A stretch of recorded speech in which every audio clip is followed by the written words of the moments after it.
किताब मुकद्दस में से हिजकिय्याह की किताब के 6 बाब की तिलावत। और खुदावंद का कलाम मुझ पर नाजिल हुआ कि ऐ आदमजाद, इसराइल के पहाड़ों की तरफ मुंह करके उनके खिलाफ नबूवत कर और यूं कह कि ऐ इसराइल के पहाड़ों, खुदावंद खुदा का कलाम सुनो। खुदावंद खुदा पहाड़ों और टीलों को और नहरों और वादियों को यूं फरमाता है कि देखो, मैं ही तुम पर तलवार चलाऊंगा और तुम्हारे ऊंचे मकामों को गारत करूंगा और तुम्हारी कुर्बान गाहें उजड़ जाएंगी और तुम्हारी सूरज की मूर्तें तोड़ डाली जाएंगी और मैं तुम्हारे मकतूलों को तुम्हारे बुतों के आगे डाल दूंगा और बनी इसराइल की लाशें उनके बुतों के आगे फेंक दूंगा और मैं तुम्हारी हड्डियों को तुम्हारी कुर्बानगाहों के गिरदा गिर्द परगंदा करूंगा। तुम्हारी बूदबाश के तमाम इलाकों के शहर वीरान होंगे और ऊंचे मकाम उजाड़े जाएंगे ताकि तुम्हारी कुर्बान गाहें खराब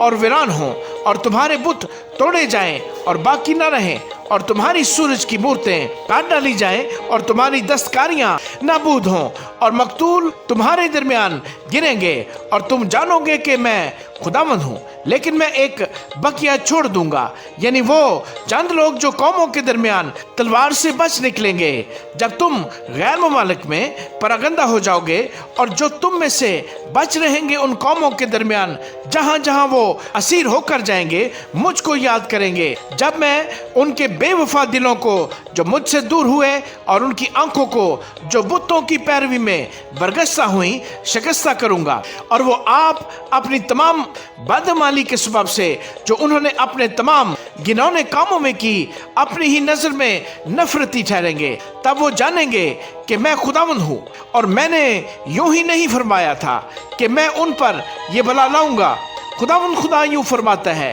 कि हाथ पर हाथ मार और पांव जमीन पर पटक कर कह कि बनी इसराइल के तमाम घिनौने कामों पर अफसोस, क्योंकि वो तलवार और काल और वबा से हलाक होंगे। जो दूर है वो वबा से मरेगा और जो नज़दीक है तलवार से कत्ल किया जाएगा, और जो बाकी रहे और महसूर हो वो काल से मरेगा। और मैं उन पर अपने कहर को यूं पूरा करूंगा। और जब उनके मकतूल हर ऊंचे टीले पर और पहाड़ों की सब चोटियों पर और हर एक हरे दरख्त और घने बलूत के नीचे हर जगह जहां वो अपने सब बुतों के लिए खुशबू जलाते थे, उनके बुतों के पास उनकी कुर्बानगाहों की चारों तरफ पड़े हुए होंगे, तब वो पहचानेंगे कि खुदावंद मैं हूँ और मैं उन पर हाथ चलाऊंगा और बियाबान से दिबला तक उनके मुल्क की सब बस्तियां वीरान और सुनसान करूंगा। तब वो पहचानेंगे कि मैं खुदावंद हूँ।